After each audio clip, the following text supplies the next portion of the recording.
Hello friends, welcome back to our channel ड्रामे की दुनिया। और आज हम ड्रामे की दुनिया में लेके आए, मैं मंटो नहीं हूँ, एपिसोड 8 का पार्ट 2। पार्ट 1 के अंदर जैसे वो लोग इफ्रा को ढूंढ रहे हैं, मतलब उसके पापा का जो रिलेशनशिप है इफ्रा के साथ, वो चीज तो समझ ही नहीं आ रही। आपकी लड़की 2 साल से घर से निकली हुई, आपको कुछ पता ही नहीं, आपको 7-8 बार मिले हो, और आप इतनी सारी स्टोरी जाके मंटो सर को सुनाए जो आपकी कोई मदद नहीं कर सकते, बट आप सिराज को नहीं बता पा रहे हो। मतलब वहां बताने में उनको हिचक हो रही है कि मैं ये कैसे बताऊं। वो देख के थोड़ा सा अजीब लग रहा था। लेट्स सी आज की वीडियो में क्या इफ्रा के बारे में कुछ पता चलता है, फिर इसके बारे में बात करें। भाई इस ड्रामा में ना लोग एक तो इतना स्लो हर चीज को बोलते हैं कि मुझे ऐसा लगता है अगर ये सिचुएशन चल रही है फटाफट रिएक्ट करो यार उस चीज पर। मतलब वो रुक रुक के रिएक्ट कर रहे हैं तो वो चीज हमें कई बार ना बड़ा इरिटेट सा कर जाती है कि यार माहौल बना हुआ है, बात कर दो, अब नहीं करोगे तो कब करोगे। तो ये जो सारा इफ्रा वाला भी सीन चल रहा है इस बीच में अगर फरहाद की सिस्टर फरहाद से बात करने आई तो वो भी खुल के बात नहीं कर पाई। उसने उसको बस ये बोला कि भाई अगर वो जिंदा है तो उसे वापस कर दे। तो भाई से निकाल ना, तू तेरा भाई है, तू जानती है उसको, तो उसे पूछ अच्छी तरीके से लड़की गई कहाँ। और फरहाद ने जिस तरीके का एटीट्यूड दिखाया ना, लग तो रहा है कि उसने लड़की को मार दिया है, क्योंकि अभी तक लड़की सामने आ जाती, क्योंकि पुलिस भी इन्वेस्टिगेट कर रही है। लेकिन ये ड्रामा थोड़ा सा स्लो चल रहा है तो आई एम श्योर इफ्रा वापस भी आ सकती है, कोई बहुत बड़ी बात नहीं है। लेकिन मैमल का एटीट्यूड उस लड़के के साथ जिसके साथ उसके रिश्ते की बात चल रही है, वो भाई बहुत अलग लेवल पे चल रहा है। एक्चुअली में हमें देखने में मजा भी आ रही है, बट कभी कभी हम बीच में इरिटेट हो जाते हैं कि ये थोड़ा सा जल्दी भी बोल सकते हैं। लेकिन पता नहीं क्यों स्टोरी लाइन भी ऐसी चल रही है कि हमें सब कुछ जानना भी है। तो चलिए देखते हैं कि आज के एपिसोड में क्या हमें कुछ खास और नया जानने को मिलेगा। तो बिना किसी देरी के शुरू करते हैं आज के एपिसोड नंबर 8 के पार्ट 2 को। रोइए मत प्लीज, अल्लाह बेहतर करेगा। अच्छा, ये पहुंच गए इंशाल्लाह बिन्यामीन के जिंदा पास। ही होगी वो।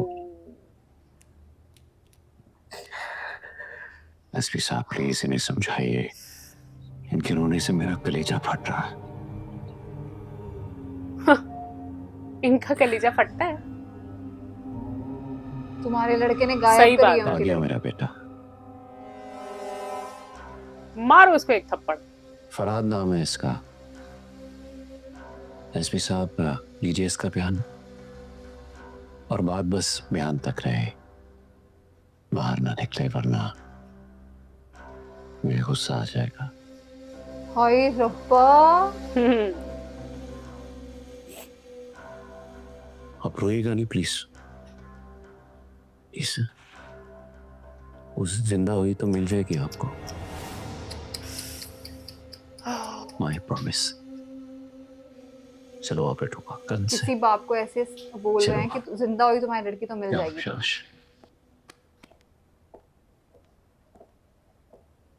कम ऑन यार, तुम्हें पता है तो वापस कर दो उसकी बेटी। मार दिया तो भी बता दो।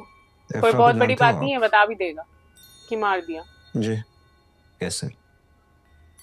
वैसे पार्टी गर्ल्स को जानते हैं हम। जैसे पार्टी गर्ल्स को जानते हैं। आपने फ्लैट लेकर दिया हुआ था उसे? नहीं तो 2-4 दफा उसका रेंट दिया था मैंने। क्यों? अब किसी की हेल्प करने का भी हिसाब देना होगा। उसके फ्लैट पर जाते थे आप? कई बार गया। बाप के सामने ये सब चीजें। 2-4 दफा तो सोया भी हूँ वहां। शिट।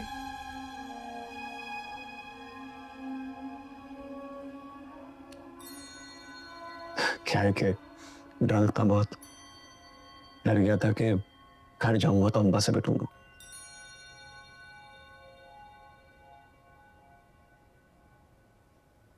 लेकिन मेरे पास इंफॉर्मेशन है वो आपकी गर्लफ्रेंड थी। उसके फ्लैट का रेंट बिल्स आप ही पे करते थे। उसके रहने सहने का, यूनिवर्सिटी की फीस का खर्चा भी आपके जिम्मे था। तो मेरी गर्लफ्रेंड नहीं थी, सीरियसली? दोस्त थे बस। जैसे पार्टी में मिलने वाली लड़कियों को दोस्त कहते हैं।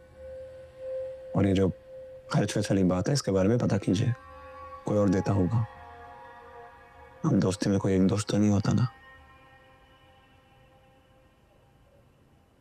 कितना एकदम फ्री होके हुए सारा बयान दे रहा है, जैसे उसे किसी चीज का डर नहीं है। वो सच में नहीं है यार, वो इतने बड़े गुंडे का बेटा है। बता दूं कि वो जिंदा है या या मर गई।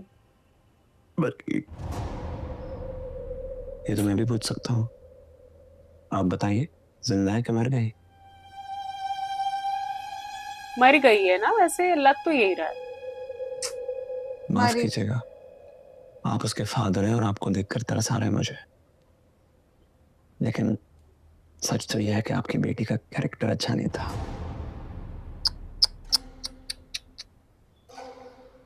हाँ, अगर आपने वक्त पर उसे रोक लिया होता तो आज हमें ढूंढना नहीं पड़ता उसे। प्लीज फरहाद साहब, मशवरे मत दीजिए। तो फिर क्या लेना है आप? किसी से हेलो आया हो जाए, बात बात होती रहे, तो वो बोलने पर क्या बात करने वाले की जिम्मेदारी को उसे ढूंढ कर लाए? रिडिकुलस।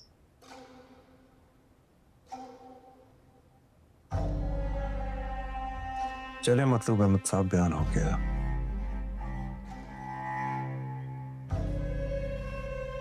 पुलिस के हाथ भी बंधे हुए हैं, फरहाद के हाथ खुले हुए हैं, वो कुछ भी कर सकता है। किसने मारा है? पक्का मर चुकी है वो। पर बस मुझे लग रहा है उसके पापा को बता दो यार, मर गई है। हाँ, वो बेचारे actually दर सही दर बात। भटक रहे हैं। और ये मियां बीन क्या कर रहा है? वो क्यों नहीं अपने फरहाद से पूछ रहा?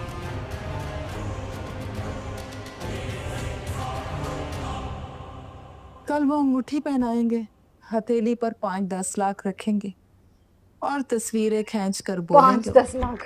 आज से महमल हमारी। फिर तुम भी मानने लगोगी। पढ़ाई में तुम्हारा दिन नहीं लगेगा। उसके नाम के साथ अपना नाम लिखोगी, पढ़ोगी, देखोगी, हंसोगी और कागज छुपा लोगी। अच्छा, अभी तो मैं बताती हूँ कि तुम्हारा फोन बज रहा है। बाद में मेरा फोन बजने पर भी चौंक जाओगी। मैं तो कदमों की चाप से पहचान लेती थी, तुम्हारी कसम। उस वक्त इस तरह के फोन नहीं हुआ करते थे कि फोन बजा और चुपके से बात कर ली। लैंडलाइन होते थे। अब सोच रही हो ना कि पढ़ाई का क्या होगा।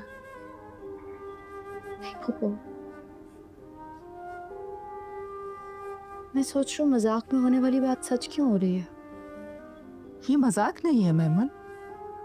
उन्होंने अंगूठी पहनाने का तैयार कर लिया और ये भी सुना कि हाँ। तुमने हाँ कह दी है। मैंने इनकार नहीं किया। पिछले कई सदियों से लड़कियां इसी तरह हाँ कहती हैं, तुम्हारी तरह हाँ, इनकार ये तो नहीं बात करती। करेक्ट है। इनकार कौन करेगा? क्या देख रही हो? इफ्रा मर गई है फुप्पो। क्या? व्हाट? मेरे मुंह की कहीं उसकी जान ले गई है। क्या झट बोल रही? सच्ची फुप्पो, मैंने मजाक में कह दिया था कि इफ्रा मर गई है क्या, तो एक लड़के ने आकर पूछा कि इफ्रा मर गई। तब मैंने कह दिया 6 दिन पहले। तब उसको 6 दिन हुए थे, वो यूनिवर्सिटी नहीं आई थी। बाद में पता चला कि वो 6 दिन से अपने फ्लैट पर भी नहीं है और 6 दिन से उसका फोन भी बंद है। तो डर लग रहा है पप्पा। अल्लाह ना अच्छा, करे। ये इफ्रा के बारे में बात कर रही है। मुझे लगा अपनी लाइफ के बारे में बता रही है। यार, ये लोग कितनी डरावनी बातें करते हैं एक दूसरे के साथ।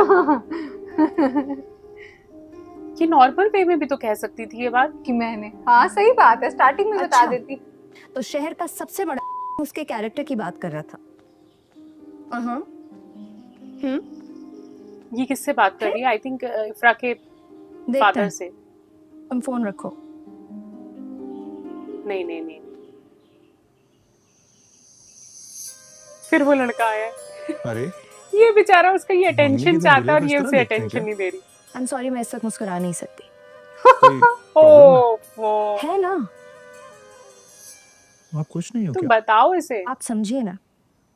एक ही वक्त पर जब किसी बात की खुशी होती है और किसी बात का गम होता है, तो क्या करते हैं आप? गम भूलकर मुस्कुरा देते हैं? नहीं ना। तो रास्ता दीजिए, खुशी के वक्त पर मुलाकात होगी। ओह नो, ये तो ये उसके साथ कैसा फॉर्मल बिहेव करती है। हाँ, और ये बिल्कुल एटीट्यूड ऐसे दे रही है कि जैसे मैं तुमसे शादी करके तुम पे एहसान कर रही हूँ। हाँ, जबरदस्ती हो जैसे। कैसे उसने Oh कहा मैं God. सॉरी, मैं इस टाइम मुस्कुरा नहीं सकती। ओ यार, ये भाई दोनों कौन सी चक्कर में पड़ेंगे? मत करना शादी। मिस मारिया, जी मंटू साहब। I have a question to ask. पूछिए। वो उसको मेरी कौन सी बात बुरी लगी होगी? किसको? मैमल को। महमल को? मतलब उसने वो वाली बात सुनते ही मेरे मुंह पे फोन बंद कर दिया। आपको पता नहीं चला? नहीं ना, I been trying to guess it. नहीं ना। सुने, अगर आप उसकी जगह होती तो किस बात पर गुस्सा होती? आपकी हर बात पर। हाँ हाँ, वाकई में बात सही है। मारिया ठीक बोल रही। हाँ, आज इसने सही बोला। वैसे कि हमेशा ही सही बोलती है। She is so straight oh forward. God, ये तो बात करेक्ट है। मंटो की हर बात पे गुस्सा आती है।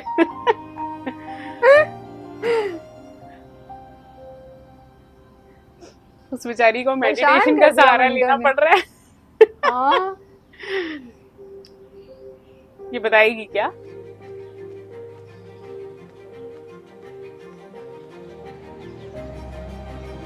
भाई इनके घर में डेकोरेशन चल रही है। अब्बा, इधर आइए जरा। आपने कहा अब्बा था कि ये फिल्म कौन सा मिल डब्बा जाएगी। पकड़ा दिया वो इनको। नहीं मिल रही। उन्होंने एसपी साहब को जवाब देकर भेज दिया कि उसका कैरेक्टर ठीक नहीं था। आप एसपी से ओह। ऊपर किसी से बात कीजिए ना। महमल, आज तुम्हारी मंगनी है।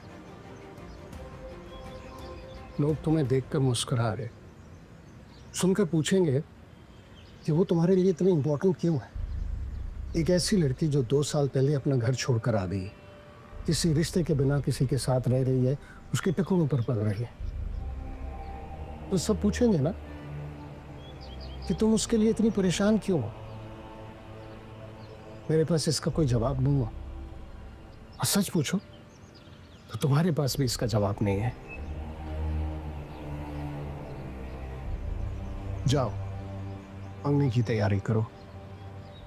सबको लग रहा है कि तुम इस मंगनी से खुश नहीं हो, लेकिन मैं बहुत खुश हूं और तुम्हारी माँ भी खुश है।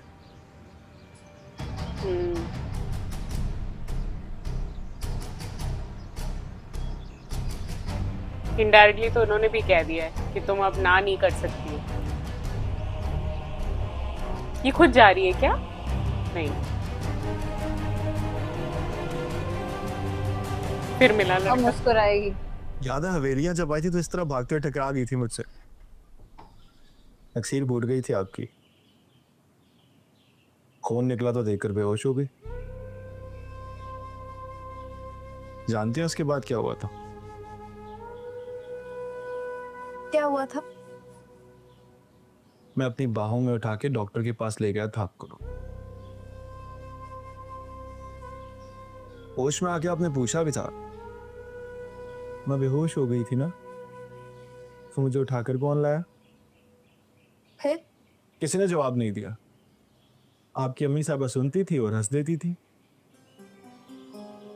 लेकिन फिर सबको मना कर दिया गया कि शाम को जब आपके अब्बा शिकार से वापस आए तो उन्हें कोई ना बताए कि मैंने आपको अपनी बाहों में उठाया था। जान ले लेते आपकी। खैर जान तो ले ली गई। आपके अब्बा से बच गया तो जान आपने ले ली।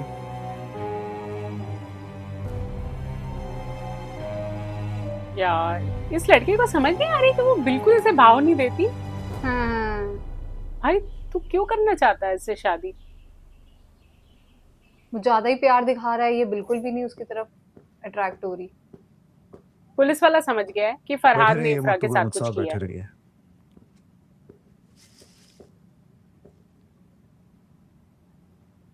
बताएं, चाय पिएगा? नहीं, बस आप उसे ढूंढ कर बता दीजिए कि वो जिंदा है या मर गई। और अगर पता चला वो मर गई है तो क्या करोगे? तो ऊंची आवाज में फातिहा पढ़ूंगा और उसकी मां को बोलूंगा कि लो भाई, वो सचमुच मर गए।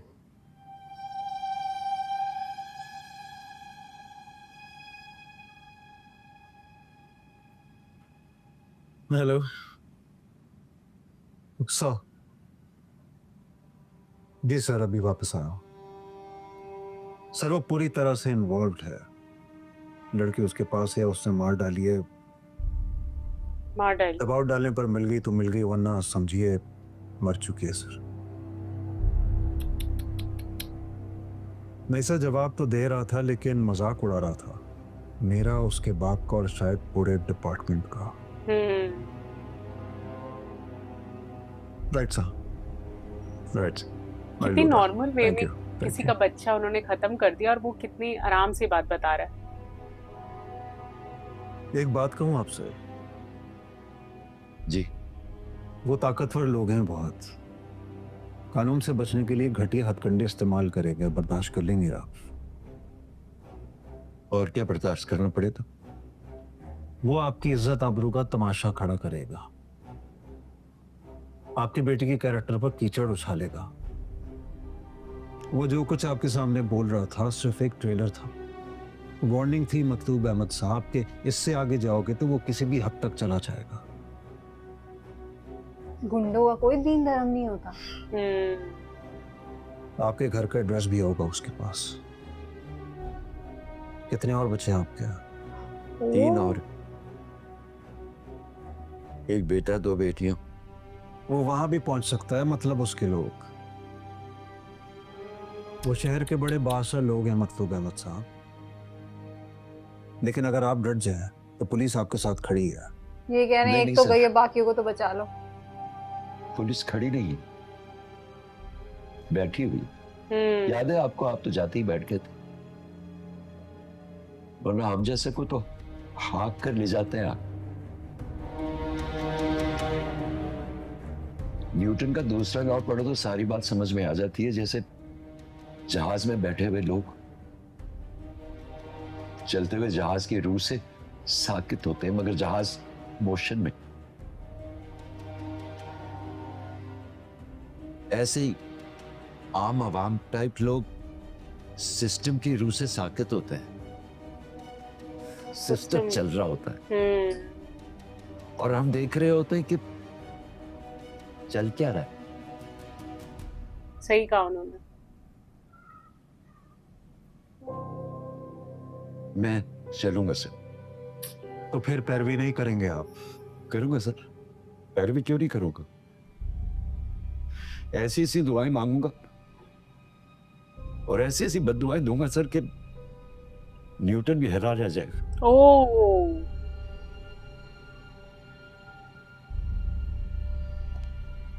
बहुत सही जवाब दिया इन्होंने।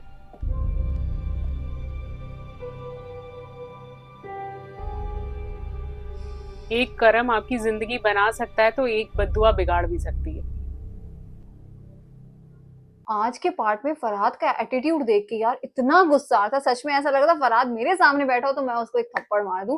मतलब तुम कैसे बात कर रहे हो एक लड़की के कैरेक्टर के बारे में जो तुम्हारी कल को गर्लफ्रेंड रह चुकी है। अगर तुमने मार भी दिया तो बता दो उसके बाप को, एटलीस्ट वो उनको तो कहीं शांति मिले ना। वो बेचारे इधर उधर भटक रहे हैं, पता कर रहे हैं कि कहाँ गई हमारी लड़की, पर वो 1 मिनट के लिए भी उनको चैन की सांस नहीं लेने दे रहा। बट हाँ, जो भी वो पूरा सीन था ना, वो देख के बहुत अजीब लगा और बहुत गुस्सा आया फरहाद। वाकई में यार, फरहाद को देखकर तो वाकई में मन कर रहा है गोली मार दे उसे, क्योंकि जिस तरीके से वो फादर और पुलिस वाले के सामने बात कर रहा था, ये तो टोटली दिखाई दे रहा था कि इफ्रा को उसी ने मारा है या क्या किया उसके साथ। वैसे 90% तो हमें लग रहा है उसने मार दिया उसको, क्योंकि वो बार बार कह रहा था कि जिंदा होगी तो मिल जाएगी, नहीं तो फिर यही समझ लीजिएगा वो मर गई है।